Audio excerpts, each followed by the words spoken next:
December 3rd, 1944. The Hürtgen forest. Freezing temperatures penetrate to the marrow, the type of chill that invades your bones and refuses to depart. Skeletal trees stretch their dark branches toward an ashen gray sky. A persistent mist hovers close to the earth like an apparition that won't dissipate. Distant artillery fire creates a rhythmic percussion resembling a colossal pulse. Within an M4 Sherman tank positioned behind crumbling brick remnants, a youthful gunner called Harlan Vickery peers through the scope of his 75mm weapon. The tank's rotating turret isn't oriented toward the front. It's spun completely around, aimed at what should be their rear. His ammunition handler glances at him curiously and grumbles, "You're actually going through with this reversed configuration, aren't you?" Harlan remains silent. His exhalations create condensation on the viewing glass. His digits grip the trigger assembly tighter. He stays motionless, ears alert. Then emerging from the haze, a silhouette materializes. A Panther tank, German-made, massive, deadly. Two additional Panthers accompany it, advancing deliberately along a mud-covered route as though they control the woodland. Harlan releases his breath, fires once. The 75mm projectile tears through the quiet morning air, and moments later, the front Panther detonates in flames. The remaining two tanks pause, disoriented. They hadn't anticipated fire from behind a demolished farmstead. They hadn't expected a Sherman, and they certainly hadn't expected a Sherman conducting precision strikes from distance. Within the turret compartment, the loader gasps audibly. The tank commander yells, "Incredible, Vickery, you struck him perfectly." But Harlan Vickery doesn't rejoice. He's already repositioning the turret, acquiring the second target. Because this isn't merely fortune, this is calculated approach.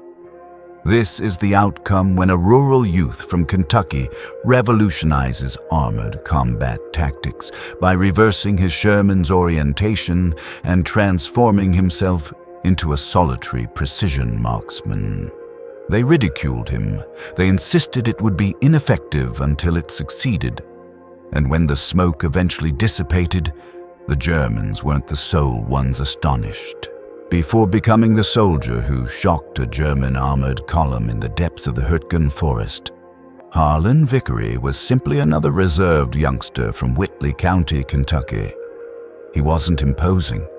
He wasn't boisterous. He didn't mature around military vehicles or even automobiles. He matured repairing farm equipment. His father operated a modest agricultural property. His mother worked as an educator. And like countless young Americans following Pearl Harbor, Harlan volunteered for the United States Army because he believed it was his obligation. He never anticipated ending up inside a Sherman tank, much less controlling its main armament in one of Europe's most treacherous forests. Harlan completed his training at Fort Knox, Kentucky, where he received assignment to the Armored Division. His training officers observed he possessed stable hands, keen vision, and a contemplative approach to problem-solving that most trainees lacked. While his peers fired instinctively, Harlan performed calculations mentally. He estimated ranges. He observed atmospheric conditions. He computed trajectories. Still, nobody gave him special attention. He wasn't the quickest. He wasn't the most vocal. And in a conflict where dominant personalities frequently advanced, Harlan remained unnoticed until reaching Europe. When his unit arrived in France during August 1944, the war's character had transformed. The Americans had escaped Normandy's confines. The Allied forces were advancing eastward, forcing the Germans backward toward their homeland. But now arrived the challenging phase, advancing through geography that strongly benefited defensive positions. Elevated terrain, thick forests, constricted pathways, ideal ambush territory. That's where the M4 Sherman tank became essential. The M4 represented America's primary combat tank. Over 49,000 units were manufactured during the conflict, establishing it as one of history's most mass-produced armored vehicles. But the Sherman possessed shortcomings, significant ones. Its 75mm cannon struggled penetrating German armor at extended ranges. Its protective plating was insufficient compared to the German Panther and Tiger tanks. In direct confrontations, Shermans frequently found themselves outgunned and overpowered. Soldiers sarcastically called it a Ronson, referencing the cigarette lighter because it ignited immediately, without fail. Nevertheless, the Sherman offered benefits.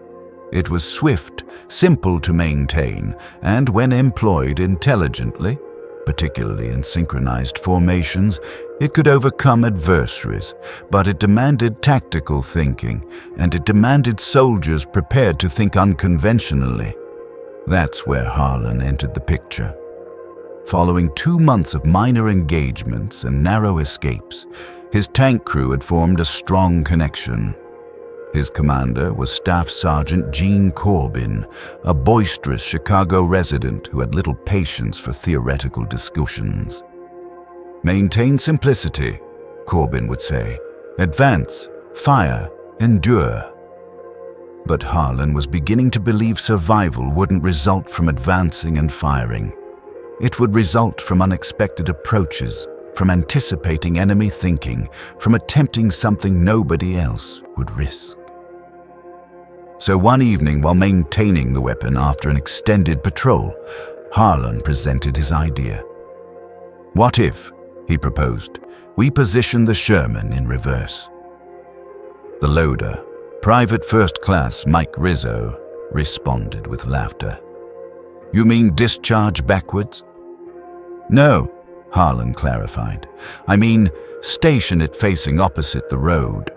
Rotate the turret 180 degrees. Use the rear to confront the enemy. That approach, we can reverse into position, fire, and advance forward to withdraw. We reduce our visibility, remain concealed, and we can attack initially." Corbin studied him for an extended moment, then shook his head negatively. "That's the most foolish notion I've encountered today," he stated. But Harlan wasn't jesting. He was already strategizing how to implement it. Initially, nobody regarded Harlan seriously. The concept of reversing the turret orientation, of utilizing a Sherman tank resembling a precision rifle, seemed absurd to most crew members. They labeled it backwoods reasoning. They claimed he was attempting to combat tanks like a squirrel pursues deer, remaining stationary and anticipating something too large to overlook. Sergeant Corbin, the tank commander, made his position evident. "This isn't the type of warfare where you can maintain distance and aim carefully. You observe a panther, you fire rapidly, or you're eliminated faster." But Harlan didn't retreat. He continued contemplating, continued creating diagrams, continued calculating in his notebook. Elevation trajectories, shell descent across distance, approximate armor density at angular impacts.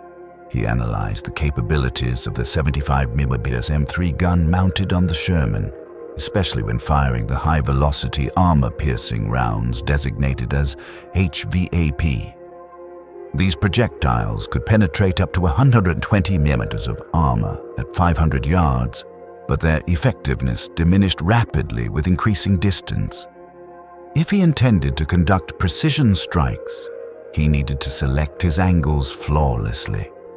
So he searched for concealment, for elevated positions, for tree boundaries, for open areas where German tanks might traverse in single formation, unaware of a Sherman concealed in the vegetation, turret oriented like a coiled serpent. Still, nobody authorized his configuration until one afternoon in mid-November.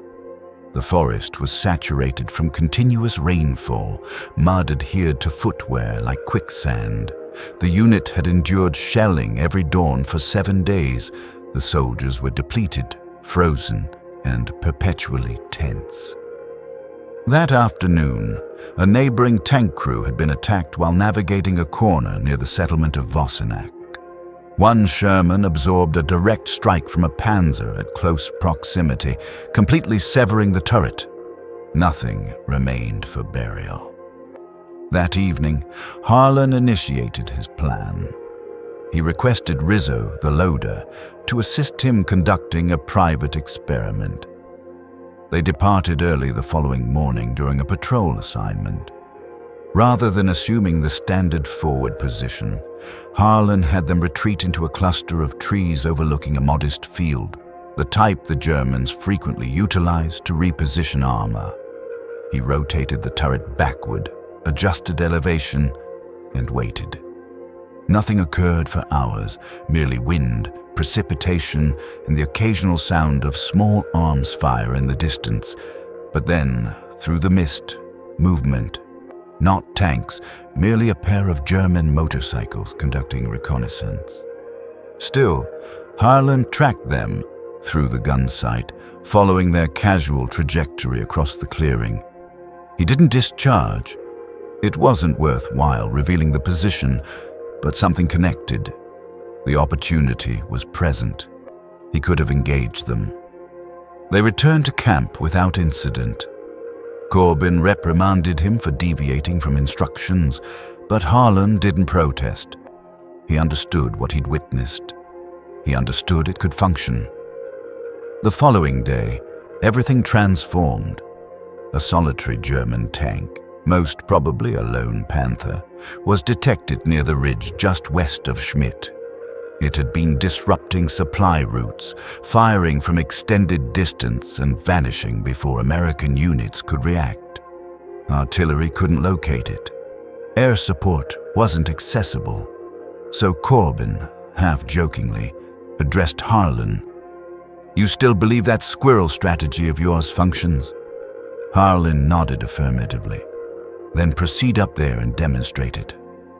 They granted him one opportunity. One chance.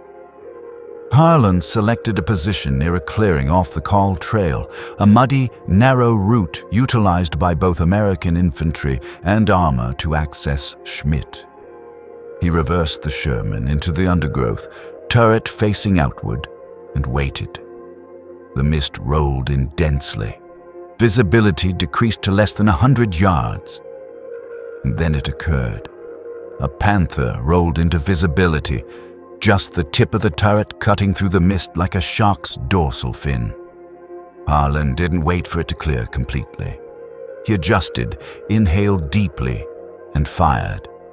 The 75mm round screamed through the trees and struck accurately. The explosion illuminated the mist like lightning. Flames reached upward. A German crew member scrambled out, trailing smoke. Then another, then silence. The elimination was verified. Extended range, initial shot, turret reversed. Nobody ridiculed anymore. That single shot didn't merely eliminate a tank. It redefined what a Sherman could accomplish. And for Harlan Vickery, it was merely the commencement. The Hürtgen forest wasn't simply a combat zone. It was a massacre site stretching across 50 square miles of dense, entangled woods near the German frontier. It was where American aspirations of a swift victory came to perish. Mist, explosives, artillery so persistent it became atmospheric. More than 33,000 American casualties would be documented in that forest, exceeding the Battle of the Bulge. And in November of 1944, Harlan Vickery and his crew were deployed directly into it. Instructions arrived. Maintain control of the Call Trail and advance toward the town of Schmidt. It was a constricted route, barely more than a muddy scar winding through ravines and hills. The adversary controlled the elevated terrain. Trees were rigged with explosive traps. German 80mm guns were calibrated on the trail's curves, and somewhere out there, the remaining Panthers and Jagdpanzers waited like predators in the mist. It was absolute hell. Every corner, Harlan would subsequently write in a correspondent's home, felt like a death sentence. You didn't know if the next step would be mud or an explosive. Their Sherman C-113 was damaged but functional. Corbin was anxious, constantly examining maps. Rizzo, the loader, ceased making jokes, and Harlan, he became silent, concentrated. He wasn't terrified. He was preparing because this time he possessed a strategy. The success of his backward shot wasn't coincidence. He'd analyzed the geography, calculated the shot, selected his angle with purpose. Now he wanted to advance the tactic further. Not merely one ambush, but a comprehensive precision setup. His concept was to locate a bottleneck, a location where German tanks would need to decelerate, turn, or expose their side armor. He discovered it near the ridge above the Weiser Way Creek. The terrain there descended sharply, creating a natural funnel. To traverse through, enemy armor would need to turn and cross exposed terrain. Harlan proposed establishing in a camouflaged position near the tree line, turret reversed, hull slightly angled to protect their weaker rear armor. It wasn't standard military doctrine, but it wasn't insubordination either. Corbin hesitated. "This is a Sherman, Vickery, not a rifle on tracks." "I understand," Harlan responded. "But if we attempt to engage them head-on, they'll slice us in half." After hours of tense deliberation, Corbin relented. "One opportunity. You miss, we're retreating." They moved into position before sunrise. The forest was completely silent. The only sound, the distant dripping of water and the occasional snap of a frozen branch. They positioned C-113 in a depression behind a pile of fallen trees. Vickery aligned the 75mm gun toward the clearing, calculating the angle for when the enemy crested the hill. And then they waited. Hours elapsed. The mist thickened, then movement. It commenced with a low rumbling, deep and mechanical, then the grinding of tracks, one tank, then two, then three. Panthers, precisely as he'd anticipated. They emerged from the tree line like predators. Sleek, dark, lethal. The lead tank paused to scan the vicinity, its turret rotating slowly. Just a few more feet, and it would expose its side plate, the weakest section of the armor. Harlan didn't breathe. He didn't speak. He adjusted his sights with the precision of a surgeon. "Target acquired," he whispered. He fired. The Sherman recoiled from the discharge. The shell sliced through the mist and struck the Panther's side with a deafening impact, followed by an eruption of flame. The turret blew upward, the tank staggered, and black smoke shot skyward. The other two Panthers rotated their turrets to the left, searching for the source, but Harlan was already moving. He had Rizzo reload, adjusted the sights, and fired again. The second shot struck the terrain near the second tank, sending up dirt and smoke. The third Panther opened fire, but too late. Corbin accelerated the engine, pulling the Sherman forward out of its hidden position and behind a tree-covered embankment. 2 strikes, 1 confirmed elimination, and the Panthers were now firing blindly into mist. It was chaos. Corbin transmitted via radio. Enemy armor engaged. 1 confirmed destroyed. Vickery's sniper setup is functioning. I repeat, functioning. The reply from headquarters was disbelief, but it didn't matter. The tanks were withdrawing. The shot that rang out through the mist didn't merely destroy a Panther. It demolished the assumption that Shermans couldn't prevail unless they overwhelmed with numbers. because one soldier had just outgunned 3 adversaries using a tactic no manual ever taught. And the forest, saturated in death and silence, was now witness to something it had never observed before. A Sherman sniper. Word of the shot propagated faster than the mist could settle. Within hours, other tank crews were discussing it over cold rations and cigarettes. "Did you hear about Vickery?" one gunner whispered. "Eliminated a panther from concealment, backwards." Most didn't believe it. Some claimed it was pure luck. Others insisted it was a fluke. But by the following morning, the elimination had been verified by a reconnaissance patrol. They'd located the burnt-out wreckage, turret completely severed, a clean entry point directly through the side armor. There was no denying it now. Harlan Vickery had accomplished what few in the European theater had achieved. He'd eliminated a Panther with a 75mm Sherman from extended range with a single shot, and he'd done it without ever being detected. Sergeant Corbin, who had once called it the most foolish idea he'd ever heard, now began calling it Vickery's Vantage. When headquarters requested an after-action report, Corbin didn't sugarcoat it. "Private Vickery's positioning and firing technique are unorthodox," he wrote, "but effective. Permission requested to allow further testing of the reverse turret sniper tactic." No reply came. No official authorization, but nobody instructed them to cease either. So Harlan did it again. 2 days later, at another forest clearing near the town of Commershite, he positioned his Sherman along a narrow track just south of the road where tanks were likely to advance in an attempt to flank the American line. He waited. Turret turned, engine silenced. Just before dusk, a column of German armor moved into visibility. A Panzer RAV-4 followed by 2 half-tracks. Harlan fired. The Panzer exploded in a fireball that illuminated the entire tree line. The half-tracks scattered. Infantry scrambled into the woods, and for the second time in as many days, Harlan's Sherman escaped without damage. By now, his crew was completely committed. Rizzo started calling the tank the Kentucky Rifle. Corbin joked about painting a squirrel mascot on the exterior.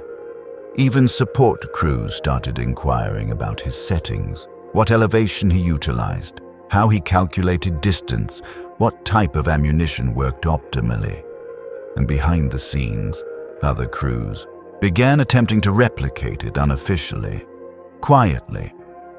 Because if there was one thing the Hürtgen forest was proving, it was that traditional tactics didn't function here. You couldn't brute force your way through minefields and booby-trapped trails. You had to be more intelligent. You had to adapt, and that's precisely what Harlan was doing. But adaptation came at a price. As his legend grew, so did the danger. The Germans were no fools. They started changing patterns, avoiding the tree lines, sending scouts ahead, firing blindly into suspected ambush points. One Panther even attempted a counter-sniper maneuver, firing high-explosive rounds into suspected American tank positions before entering the area. Harlan and his crew narrowly avoided death when a shell landed just 20 feet from their position, showering them in dirt and shrapnel. It shook them, but it didn't stop them because now they weren't just surviving. They were rewriting the playbook. And somewhere between Commershite and Schmidt, amid frozen boots, jammed radios, and the ever-present stench of cordite, Harlan Vickery, farm kid, math brain, quiet thinker, was becoming something the war had never seen before. An armored sniper, a myth with a name, and a turret pointed in the wrong direction. November 26th, 1944. It was the day the forest exploded. The Germans, desperate to maintain the line before the Allies reached the Ruhr River, launched a counter-offensive along the Karl Trail and into the villages of Commershite and Schmidt. American infantry were being pummeled by artillery and pinned down by entrenched machine guns. Panther tanks advanced through narrow, booby-trapped roads, supported by mortars and tree-bursting shells that rained down like shrapnel snow. Harlan's unit was ordered to maintain the southern edge of Kommerscheid. No reinforcements, no air support, just a handful of Shermans, some scattered riflemen, and enough ammunition to last maybe a day. If you lose this ridge, they were told, we lose the whole line. At dawn, the mist returned, denser than ever. Harlan positioned his Sherman behind a low stone wall at the edge of the village, facing away from the main road. Again, the turret was reversed. Again, the crew questioned the setup. "Vickery," Corbin said quietly. "If they strike us, we've got nowhere to retreat." "We're not going to retreat," Harlan replied. "We're going to strike first." They went quiet. Each soldier took his position. Rizzo checked the rounds. 2 HVAPs loaded first, then standard armor piercing, then smoke. The ground trembled. German Panthers rolled in, 3 of them supported by infantry. Their formation was tight, efficient.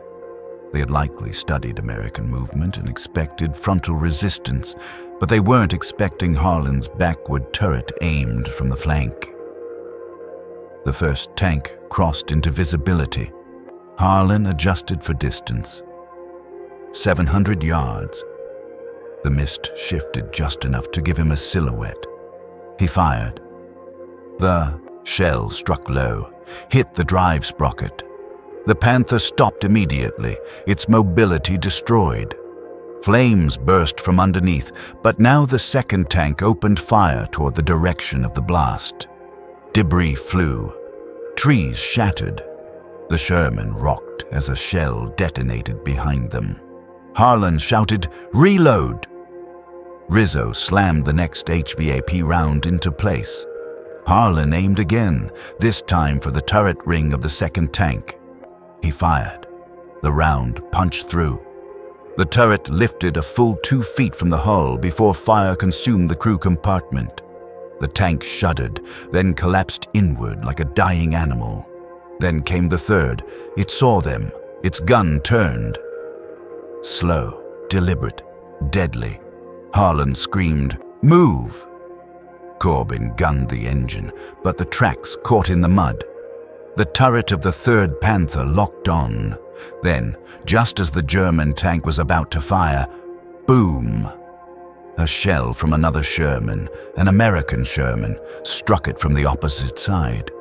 Reinforcements had arrived, drawn by the smoke and radio chatter. The third Panther tried to pivot, but was caught in a crossfire. It exploded in a column of smoke and steel. The battlefield went quiet. 3 Panthers, all destroyed, and Harlan's Sherman, scratched, shaken, scorched, was still standing. They pulled back behind the ridge as medics moved in and infantry pushed forward. Harlan sat in silence, his hands trembling for the first time. "You all right?" Rizzo asked. Harlan nodded. "Yeah, just thinking." "About what?" "That was the shot I was afraid of," he said. "The one where you're already dead before you fire." But he had fired, and he'd won. The shot through the mist had been theory. The shot under fire, that was proof. That day, officers began calling Harlan's tactics long gun doctrine. Some wanted to document it officially. Others didn't know what to make of it. But among the tank crews, those who fought, froze, and bled in the forest, Harlan Vickery's name started to mean something. Not just skill, not just survival, but courage to do the opposite of what fear demanded. In warfare, legends propagate rapidly, but trust propagates slower. After Kommerscheid, tank crews across the 20th Armored Division started whispering about Vickery's method. A few attempted it, most didn't. Not because they doubted the elimination counts. Those were real, but because they feared the configuration. It ran counter to everything they'd been taught. Tank doctrine instructed, face forward, charge with strength, fire, maneuver, and stay mobile. What Harlan was doing, reversing into position, sitting still, turret turned backward, felt suicidal. Against German 80mm guns, one misstep could transform a tank crew into ashes. But the statistics were accumulating. In 3 confirmed engagements using the backward setup, Harlan's crew had destroyed 5 German tanks, including 2 Panthers and a Panzer IV, without taking a single hit to the hull. Officers started asking questions not just about Harlan, but about doctrine itself. Could Sherman tanks, long mocked as inferior, actually outperform expectations through smarter positioning? Could a single, well-placed gunner, thinking more like a sniper than a tanker, shift the odds in these deadly forests? Harlan didn't care about the debate. He cared about the men inside the tank. He cared about staying alive. And most of all, he cared about not wasting shots. He told a junior crew one night over cold stew, "You don't fire unless you're certain. Every shell costs more than metal. It costs time, noise, and your position. So you wait, you breathe, you think." That's what made Harlan different. Other gunners shot by instinct. Harlan shot by thought, but with fame came friction. One senior officer, Colonel Bennett, dismissed the tactic entirely. "Turning your turret backwards is a great way to die looking the wrong way," he said in a briefing. "This war is about mobility, not hiding like a coward in the brush." When Harlan heard that, he didn't get angry. He just replied, "With all due respect, sir, cowards don't sit still when Panthers roll into view." The room went silent. Corbin backed him. So did 2 other tank commanders who'd seen the results firsthand. And slowly, piece by piece, the brass began to allow for situational flexibility in armor engagements, unofficial language that gave crews the green light to copy what Harlan had created. By December, at least 4 other crews in the division had begun using modified versions of the backward sniper setup. 2 scored confirmed tank kills. One crew in the 77th Tank Battalion credited the tactic with saving their lives during an ambush west of Hürtgen. They used a downed barn as cover, reversed their turret, waited, and destroyed a Jagdpanzer as it crept past. Unofficially, they named their tank the Vickery Special. But for Harlan, it wasn't about recognition. It never was. He still cleaned his cannon barrel by hand every night. He still wrote in a battered notebook, tracking each shot, its angle, and its result. And every time they moved to a new position, he scouted the land like a chessboard, looking for fields of fire, blind spots, escape routes. He had become more than a gunner. He was a tactician, and in a war where lives were measured in inches and seconds, that made him dangerous. Not just to the enemy, but to old ideas. Because the boy from Kentucky was doing more than killing tanks. He was changing the way American armor thought. By now, Harlan Vickery was known across the battalion, not just as a good shot, but as something else entirely. A quiet force, a thinker in a world of noise. But behind every legend, there's a cost. December rolled in hard. Snow began to blanket the forest. The cold wasn't just physical, it was spiritual. Morale dipped, the fighting dragged on. The mud froze into jagged ice. Frostbite claimed fingers, feet, entire limbs. Even the Panthers began to stall from engine failures in the sub-zero temperatures. C-113, Harlan's Sherman, was now covered in dense soot in the smoke stains of past battles. They never painted it clean again. The scars became part of it, like a warning or a promise. Harlan changed too. He no longer flinched at the sound of incoming artillery. He barely blinked when shrapnel tore through the bark of a nearby tree. But what did shake him, what stayed with him, was the silence that came after a shot.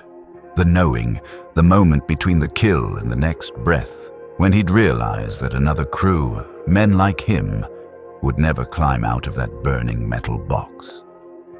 He wrote to his mother, "I don't know how to feel anymore. Every shot I make saves us, but every shot I make also means someone else's son doesn't go home. Sometimes I can still see the hatch opening just before the fire catches." Rizzo stopped joking altogether. Corbin grew more protective, refusing to take unnecessary risks, and Harlan began carrying with him a photo of his younger sister, Laya, 8 years old, hair in braids, smiling in front of the same tractor he used to repair back in Kentucky. He taped it to the inside of the turret just above the rangefinder. "Something to remind me what I'm shooting for," he said. But even with the emotional weight, he never stopped adapting. In one engagement near the town of Bergstein, he used elevation for the first time, parking the Sherman on a slope, firing downward at a Tiger tank approaching from a road below. The shot pierced the rear engine plate. One shot, one kill. Not out of arrogance, out of necessity, because every round they fired had to count. By now, the brass had stopped questioning him. In fact, they'd begun quietly assigning him to forward observation roles, not to scout terrain, but to set up kill zones for his sniper tactics. They even brought in a second crew to learn directly from him. But Harlan didn't see himself as a teacher. He still saw himself as lucky. Still saw himself as the farm kid just trying not to get his friends killed. One night after their 20th mission, Corbin asked him, "What happens when this war is over?" Harlan looked down at his hands, calloused, burned in places from hot shell casings. "I guess I go home," he said. "Fix tractors again. Maybe teach my sister how to drive." And for a moment, it was quiet in the tank. No shells, no radio, just the wind through the trees and the memory of a boy who rewrote the rules. Not to be a hero, but to bring himself and his brothers home. When the snow finally melted over the shattered branches of the Hürtgen forest, it revealed more than shell craters and burnt-out tanks. It revealed the ghosts of a doctrine undone, torn not by firepower, but by thought. Among those ghosts was the legacy of one young man, Harlan Vickery. He didn't change the war with rank or command. He had no battalion under his name, no patented tactic, no battlefield named after him. But what he did have was something far rarer, a mind that refused to accept the way things had always been done. The official reports never used his name. They referenced innovative turret positioning, non-linear tank deployment, asymmetric armor utilization. But the crews who came back alive didn't care for language like that. They just said, "He showed us we could fight smarter." By early January 1945, Harlan's tactics had spread beyond rumor. Some commanders quietly instructed crews to scout like snipers, to treat terrain as cover, to fire not first, but best. And yet Harlan wasn't there to see it. After a third near miss, a shell that killed the crew of the Sherman beside his, he requested to be rotated out. Not because he was scared, but because he'd seen too many good men die just inches away. He had proven what he came to prove. So they let him go. When he stepped off the train back in Kentucky in the spring of '45, no one saluted, no one cheered. His little sister ran up and hugged him. His father handed him a wrench. His mother set another plate at the table. And that, Harlan always said, was the best kind of welcome. He never built a career out of what he did, never wrote a book, never called himself a sniper. But if you drove by the Vickery place in the 60s, you might have seen an old war shell on the mantel, polished, empty, harmless.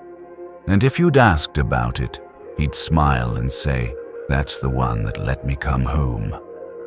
It's easy, looking back, to glorify war through numbers. Tanks produced, battles won, enemies defeated. But stories like Harlan Vickery's remind us that war isn't measured in volume. It's defined by choices. Small choices. Quiet, deliberate risks taken by men who go unnoticed until history can't forget them.